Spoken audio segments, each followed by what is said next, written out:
Encabeçado pela China de Xi Jinping, o BRICS, que anteriormente era um bloco formado por Brasil, Rússia, Índia, China, com a posterior entrada da África do Sul, terá a partir de janeiro do ano que vem mais 6 novos membros. Com isso, o BRICS se torna responsável por quase 30% do PIB global, 46% da produção de petróleo e tem quase 50% da população mundial dentro de um dos países que compõem o bloco. Será que com isso o BRICS ele pode ameaçar a hegemonia do G7, até da economia americana? É sobre isso que falaremos no vídeo de hoje.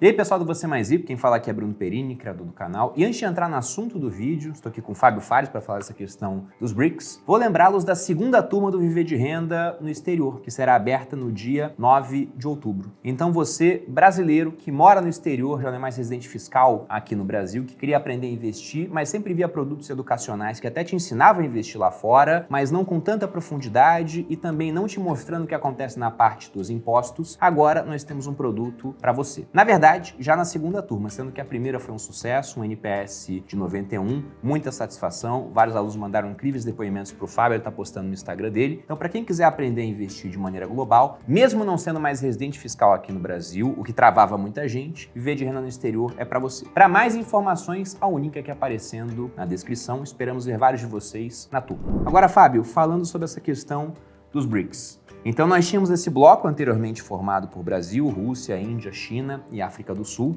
que já era em si um bloco bem heterogêneo, e de repente mais 6 países entrando: Argentina, Egito, Etiópia, Arábia Saudita, Emirados Árabes Unidos e Irã.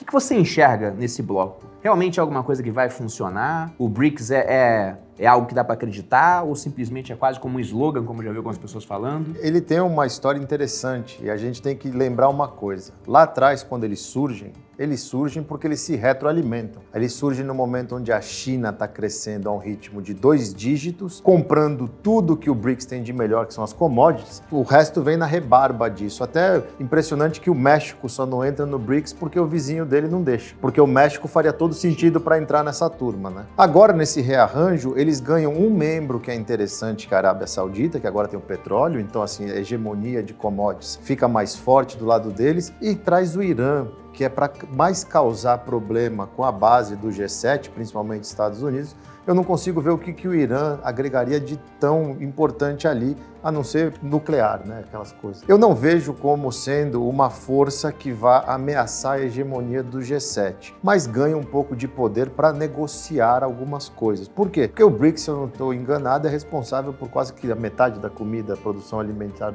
de comida, de commodities do mundo. E o pessoal precisa comer, né? Então, assim, tirando os Estados Unidos, que ele é mais autossuficiente, a Europa, por exemplo, vai ter que pisar em ovos nessa história toda. Agora, vamos lá, de novo, né? A última vez que eu vim aqui a gente estava falando sobre o dólar. Agora a gente está falando sobre o BRICS, que essas questões macros que aparecem são comuns. Tudo isso é baseado em confiança, porque na hora de medir força, o BRICS não chega nem perto da potência bélica americana, só por um dado desse. Os Estados Unidos hoje gasta em torno de 1 tri por ano em defesa, a China gasta 400 bilhões de dólares e o resto somado não vai dar quase que metade do que os Estados Unidos gastam. Então, poder de fogo não tem. Tem a parte nuclear com o Irã. Só que tem barganha para principalmente Europa, Oceania, que dependem de comida para negociar. Eu vejo como uma parte muito estratégica chinesa, e isso vai ser muito bem observado por Washington, pela Inglaterra, pelo pessoal da Europa. A China colocando o pé em alguns lugares da América do Sul agora cada vez mais forte, mas ao mesmo tempo eu vejo que ainda tem que pedir a bênção para os Estados Unidos, que comandam o G7, por um ponto importante: capital intelectual. As grandes mentes brasileiras, argentinas, que sejam agora, mesmo da Índia, eles estão nos Estados Unidos. Então isso assim acaba mostrando que peca num aspecto. Eles não vão, eu não duvido que o indiano vá voltar para a Índia, que o chinês que está bem nos Estados Unidos vai voltar para a China, porque não tem, ele saiu por um motivo. Então nisso eu não me preocupo tanto, mas vai ser interessante ver os acordos comerciais, porque agora você tem mais força para barganhar de um lado. Qual que é a visão, você que mora nos Estados Unidos já há bastante tempo, do americano sobre isso? Tem sido noticiado lá ou não? Passa simplesmente à margem? Passa-se em canais específicos, porque os Estados Unidos ainda, né, vive um caos do lado dele e que ele precisa lidar. E querendo ou não, agora a gente está entrando em eleição. A coisa que mais sai nos Estados Unidos nos últimos 2 meses é: o Trump vai ser preso ou não. Só. porque o resto é secundário para o americano. Eles estão muito mais preocupados com a política monetária e a condução dela para um ano eleitoral do que com o resto do mundo. A hegemonia americana dentro dos Estados Unidos ainda é como se fosse a gente a maior potência do mundo e todo mundo vai respeitar a gente. E os canais alimentam um pouco isso, o que na minha concepção é errado porque a internet rebate. E o americano hoje tem a internet. O que preocupa o americano? A eleição, a inflação, que eles não estão entendendo. Hoje a gente viu um número de dívida de cartão de crédito acima de 1 trilhão, com os juros no high, então isso é preocupante. Em relação ao resto, China. Hoje o grande noticiário americano é sempre coisas relacionadas à China. As relações americanas, tivemos aquele problema que a Yellen foi para a China resolver algumas coisas e tomou chá de cogumelo. Isso passou até na Oprah. Até em canais de programas tipo Ana Maria Braga de lá, que não tem nada, ficaram falando sobre isso, de como uma mulher vai lá e sofre um negócio desse. A China virou o inimigo comum americano, como eu acho que era a Rússia lá na Guerra Fria. Você enxerga que isso uniu um pouco os Estados Unidos? Porque você tem muito embate lá entre republicanos e democratas, um país muito dividido, similar ao que temos aqui, só que o Brasil não tem um grande inimigo externo para unir a população. Você acha que isso está acontecendo lá? Isso ajuda um pouco, porém, acaba colocando o Biden e a liderança dele na parte internacional em más lençóis, porque sempre que os Estados Unidos estão estreitando os laços com a China em alguns aspectos, o Biden faz um comentário que o Xi Jinping é um ditador, que a China é não é democracia, que é um socialismo. E aí fica todo mundo assim, não era para falar agora, entendeu? Então tem esse aspecto. E do outro lado, a gente tem um candidato que está liderando por muito as pesquisas, que é o Trump, do lado dos republicanos, com mais de 40% de vantagem, que fala que vai resolver tudo no primeiro dia. E aí todo mundo fala, tá, você vai resolver como? Ele vai resolver a guerra da Ucrânia e o problema da China num dia. E a gente sabe que é aquela resolução que não é mais amigável, que põe panos quentes, é bem disruptiva. Então todo mundo fica um pouco preocupado. Mas o americano em si vê a China como inimigo comum. E aí entrando nessa questão dos BRICS, né? Porque muita gente vê como simplesmente uma expansão da área de influência da China. Porque se a gente pega esses 6 novos países entrantes, a Argentina, é de se imaginar que o Brasil defendeu a entrada. Porque seria um país sul-americano, uma cultura próxima da nossa, um país amigo e até em termos ideológicos com governos que conversam bastante entre si, né? O Lula aqui e o Alberto Fernandes lá, pelo menos por enquanto, né? Daqui a pouco teremos eleição na Argentina, pode ser que ganhe um candidato com ideias muito diferentes das do Fernandes agora, mas se você pega os outros, poxa, Egito, Etiópia, aí Arábia Saudita e Irã, que inclusive são países que travavam guerras por procuração em alguns outros territórios, e tem os Emirados Árabes Unidos. Então, culturalmente, são países muito diferentes, inclusive com rixas entre si. Se você pega, por exemplo, Etiópia e Egito, parte das nascentes que dão origem ao Rio Nilo estão na Etiópia, foram represadas pelos etíopes, e isso afeta a produção do Egito, né, que depende exatamente daquele rio. Só que se você vê em comum, a China é o principal parceiro comercial de todos esses países. Antes da entrada de Arábia Saudita e Irã nos BRICS, eles já tinham feito um acordo para poder pagar pelas exportações desses países em yuan. Então, você acha que isso é só aumento da área de influência da China? Porque tá parecendo que os BRICS, a letra mais importante, já era em termos econômicos, mas até em termos agora políticos, é que a China tá escolhendo quem entra lá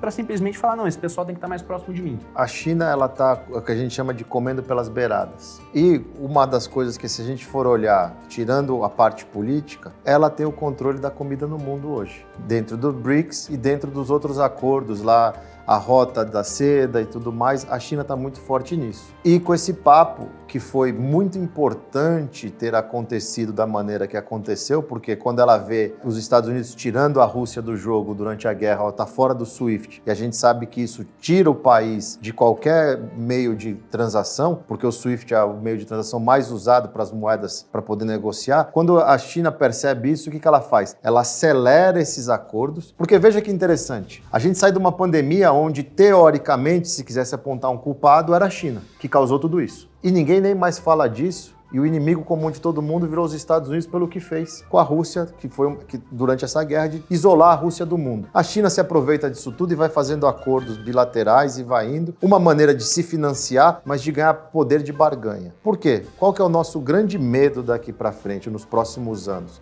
é uma guerra China e Estados Unidos. Ela tem o controle da comida, agora com a Arábia Saudita, que está pé da vida com o Biden e vem tomando iniciativas para prejudicar os Estados Unidos, seja via petróleo, seja via vender os títulos do governo americano e se unindo um pouco à China, é uma maneira de dar um recado para os Estados Unidos que ou a gente chega num acordo, vamos sentar para conversar, ou a gente está ficando eles contra eu e pode piorar a situação. Numa possível guerra, menos pessoas iriam apoiar os Estados Unidos porque tem aquele apelo, Taiwan é chinês, você não tem que se meter. Então você começa a ver um acordo sendo costurado que você fala assim, tá todo mundo tomando um lado. E aqui os Estados Unidos manda a gente para a China para apaziguar, para melhorar, só que o governo, na hora de se pronunciar, toma atitudes contrárias, que fica aqui, peraí, mas por que você mandou o cara lá para resolver tal coisa? O Blinken ficou lá quase 2 semanas, depois foi a Yellen, depois foi aquele senhor de quase 100 anos, foi até a China para conversar com o Xi Jinping, para pôr panos quentes. E o Biden, na primeira entrevista, fala, não, ele é um ditador, ele é um genocida. Aí você fala assim, cara, vocês estão fazendo todo esse esforço e está falando uma coisa dessa? É aquela coisa, o americano é patriota, mas ao mesmo tempo o americano não quer uma guerra, porque hoje em dia a gente tem muitos problemas nos Estados Unidos financeiros que uma guerra custa caro. Já tem até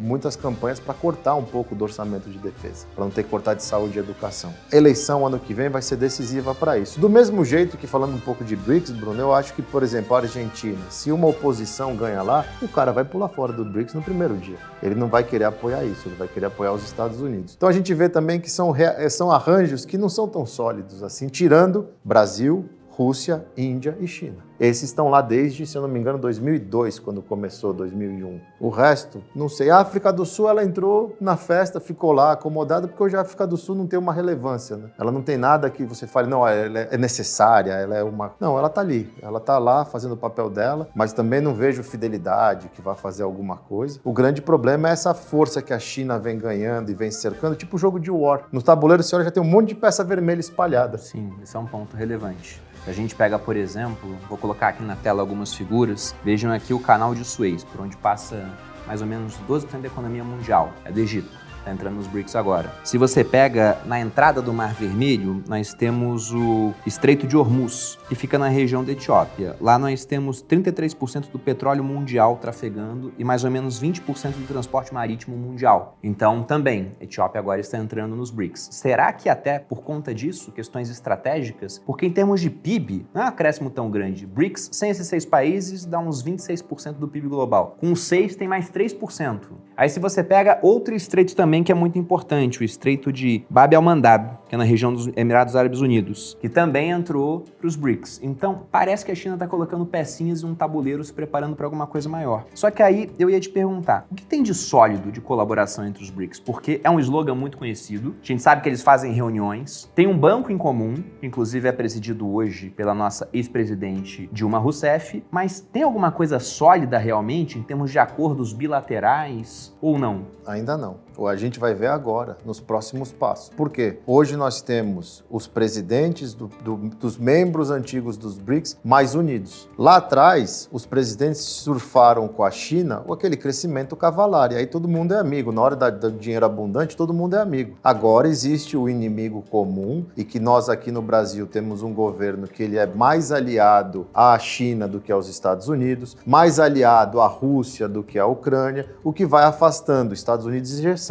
A gente já viu isso, até nas reuniões, o pessoal meio que deixando o Brasil um pouco mais isolado, críticas à postura do presidente. O presidente da OECD, se eu não me engano, falou um monte, falou que tinha que separar o Brasil, que esses discursos não estão funcionando. A gente percebe que o alinhamento ideológico dos presidentes, membros iniciais do BRICS, estão mais unidos. O próprio cara da Índia surpreendeu, que falou que a Índia vai mudar até de nome, uma coisa assim, saiu esses dias agora, que vai mudar. Você fica olhando e você fala assim, tá todo mundo indo meio pro lado mais centralizador, mais não quero chamar de ditador, mas um socialismo, uma coisa, tem um líder e tem um ideal. Isso se alinha com a China. Só que a China é aquilo que você falou, o que preocupa quando a gente olha um tabuleiro de war é que para vários lugares que tem que transitar, ela tá ganhando controle via os BRICS. Pô, fecha o canal de Suez, fecha um negócio ali. Se o petróleo dispara, o maior prejudicado é os Estados Unidos, que vendeu um monte de reserva que eles tinham lá para controlar o preço na crise, para não explodir a inflação, e não repôs. Então ele tá fragilizado. E tudo isso você começa a ver a China, você fala, cara, ele tá cercando empurrando o frango e a hora que o pessoal vai perceber, não tem para onde o frango correr. Que é a Rota da Seda, é isso, todos os acordos que ele tem. Agora fechou uma base em Cuba, que ia pôr... O cara da Coreia do Norte está indo para a Rússia conversar sobre armamentos. Então, tudo isso você fala assim, é ruim para os Estados Unidos, é ruim para o G7, e são as duas regiões, Estados Unidos e Europa, que ainda estão com grandes problemas. A China tem um problema de uma economia que não cresce, mas é melhor uma economia que você precisa estimular para crescer do que uma economia que você precisa pausar a atividade para ela poder voltar ao normal. Isso dói mais. Você vai gerar desemprego, você vai gerar a falta de atividade, um monte de coisa. Lá na China, você começa a injetar dinheiro, uma hora acorda. É um problema diferente, menos pior, eu diria. Então, isso que preocupa um pouco. Inevitavelmente, aí você começa a olhar e fala, cara, vai ter guerra. E para o mundo não era bom uma guerra. Porque hoje em dia, com um dronezinho, você causa um baita de um estrago. Porque eu não sei a sua percepção. Para mim, a próxima guerra não vai ter soldado indo para lugar nenhum. É uma guerra digital, tecnológica, que vai ser com drone, com míssil de longa distância. E tá todo mundo vulnerável. A minha percepção é que a gente vai ter uma guerra. Não agora, né, imediatamente. Mas se você pega... Eu gosto sempre de comparar, por exemplo, década de 30. Do século passado, né, século 20. Pega 1930, bem no comecinho, não tinha começado a dar problema ainda, mas já tinha cheiro de problema no ar. Só que se você pega os livros daquela época, ninguém falava, não, daqui a 15 anos, né? Aliás, daqui a 10 anos vai estar começando uma guerra e vai ser o maior conflito bélico da história da humanidade. Não, só quando eu estava em cima do laço é que você viu, por exemplo, taxas de juros começando a se mexer. Antes o pessoal não acreditava que iria ter uma guerra. Só que se agora a gente pega a movimentação da China, até fora BRICS, né? Se você olha o que aconteceu antes, poxa, Estados Unidos tem uma vantagem, além da questão bélica, em termos estratégicos, é que é um país que ele é autossuficiente do ponto de vista energético. Se precisar, poxa, são grandes produtores de petróleo, é que é um custo mais alto para produzir, e também no ponto de vista alimentar. A China não tem nenhum desses dois. Só que a China fechou um acordo para poder pagar na moeda que eles podem imprimir, o yuan, para comprar barril de petróleo do Irã, da Arábia Saudita, da Rússia, são grandes produtores de petróleo, comprar comida do Brasil, por exemplo. Então, parece que eles estão se preparando para alguma coisa. Será que de fato vai acontecer? Bom, eu não sei. Eu acho difícil que a gente tenha um embate desse tamanho assim, entre essas duas superpotências, e que nada venha acontecer. Talvez uma outra possibilidade é o que aconteceu com a União Soviética e Estados Unidos, né? Várias guerras, uma guerra fria acontecendo com alguns conflitos quentes, onde você tinha uma potência envolvida e um outro lado apoiado pela outra potência. Até uma possibilidade, que eu coloquei num podcast que a gente gravou há pouco tempo, ainda vai ao ar, é que você tem essa questão da Rota da Seda que você citou, que é a China emprestando dinheiro para países que, por exemplo, têm recursos, mas não têm infraestrutura, porque a China compra muita commodity de vários países, inclusive do Brasil. Aí vamos imaginar que o Brasil desse uma guinada ideológica e que essa guinada ideológica terminasse em menos comércio com a China, o que é muito difícil porque é o nosso principal parceiro comercial. Mas se isso acontecesse, a China seria obrigada a comprar de outros países por um preço muito mais alto. Agora, se ela chega lá num país africano que tem muito minério de ferro, mas não explora, porque não tem estrada e não tem porto para escoar a produção, e fala, olha, quer construir porto e estrada? Toma aqui o dinheiro, você contrata empresas chinesas, o dinheiro volta para a China, fica a dívida, a infraestrutura está pronta, e se não pagam a dívida, a China vai lá e toma aquilo. Pode ser que nesse tomar a infraestrutura, esse país, comandado por alguém nacionalista, falando, não quero chinês aqui não, entre em guerra e seja apoiado por americanos. Então tem várias hipóteses que pode acontecer, mas eu acho que tendências futuras levam a algum tipo de conflito bélico. E aí depende do quão futuro é isso, né? Sim. Porque hoje tem muita guerra que é mais nesse âmbito digital, né? Com, enfim, Sanções menos pessoas comerciais. envolvidas. Se a gente for pensar, a guerra comercial já é uma etapa de uma guerra que pode vir a se desenvolver. E aí já indo um pouco para a conjuntura de Brasil, como é que você enxerga a nossa posição frente a essa diluição do bloco? Porque antes se pegava os BRICS, o Brasil era uma economia muito relevante, ficava atrás de Índia e de China, mas tinha um certo poder político lá dentro. Essa entrada de novos países amplia nosso poder ou dissolve? Não amplia, mas mantém. O Brasil continua sendo o terceiro, às vezes o segundo nessa importância, tanto que o presidente do Banco dos BRICS é a ex-presidente. E é ela que decide um monte de coisa. E óbvio que ela escuta o padrinho dela. Tanto que agora eles vão financiar uma linha para a Argentina, em Yuan, que o Brasil vai entrar, o Banco do Brasil vai entrar como garantidor disso. Então, assim, o Brasil continua forte porque o presidente do Brasil hoje é alinhado com os ideais dos BRICS. Isso muda a cada 4 anos. Isso vai mudar a cada 4 anos, como a Argentina muda provavelmente esse ano, depois da eleição, se a oposição, como dão nas pesquisas, ganhar. E a Índia pode ser o X da questão. Agora, o Brasil ele tem muita relevância para qualquer um dos lados pela nossa potência em commodities. porque a gente é o maior exportador de commodities do mundo. Então, assim, ninguém quer ficar em más lençóis com o Brasil. E o Brasil não deveria querer ficar em más lençóis com nenhum dos dois lados, porque a gente ganha dos dois lados. É que, nesse momento, o presidente brasileiro é mais alinhado com os chineses. Eu concordo 200% com você. Se você olhar friamente o tabuleiro, a gente vai ter uma guerra em algum momento. Que já acontece hoje em âmbito comercial, em âmbito de vetos, né? O governo americano anunciou uma série de vetos para comércio com a China, agora nessa última semana. A China também anunciou vetos para coisas americanas. Quanto mais semicondutor for importante, o fato Taiwan vai ficando mais quente, porque não tem jeito, é lá. Lá tem tudo. E uma hora alguém vai fazer alguma coisa que o outro vai ficar bem bravo. E eu acho que isso não se resolve numa mesa discutindo. Tem o G20 agora. O Xi Jinping não vai. Não vai. E o Biden falou que está extremamente chateado que o Xi Jinping não vai. Então, assim, a gente já vê essas rupturas do tipo, não vou, não quero saber do G20, para mim não tem interesse. Então mais uma gota d'água num copo que parece estar enchendo. E, no final, você acha que isso, de alguma maneira, é uma ameaça, né? Essa expansão dos BRICS à hegemonia americana? Ou é só mais uma etapa de coisas que já estão rolando, mas não chega a ameaçar ainda? Eu acho que a gente está cada vez mais discutindo sobre a hegemonia americana, é aquele sinal amarelo. É aquilo que a gente fala, né? Quando a pessoa está achando, eu preciso cuidar da minha saúde, porque eu já estou vendo que estou ficando barrigudo, o colesterol está ficando alto. Você tem vários sinais, só que você não começou a cuidar da sua saúde. Eu acho que os Estados Unidos errou, e ele não errou no governo Trump, ele errou desde o governo Obama, porque vamos lembrar, o Trump não sei o quê. Quem colocou o Trump lá foi o Obama, que não conseguiu fazer um sucessor. Por que será que o americano que gostou tanto do Obama em 2 mandatos não elegeu um sucessor dele que ele queria? No caso era a Hillary, mas não conseguiram colocar ninguém no lugar para entrar um Trump. Então, desde lá de trás, os Estados Unidos vêm comendo bola em relações internacionais. O grande problema dos Estados Unidos é que, nesse meio tempo, os grandes parceiros, Inglaterra e Europa, perderam muito tempo discutindo justamente a separação deles. E a gente sabe que a Europa hoje está passando por uma crise muito mais grave do que qualquer outro lugar, dado o problema macro que eles têm lá. Com isso, o resto foi ganhando força. Então, os Estados Unidos, nesse momento, precisava de alguém novo que chegasse revigorado para reaver tudo isso, pôr todo mundo para conversar e falar, vamos achar um meio do caminho, porque faz quanto tempo que a gente está falando da hegemonia americana ameaçada?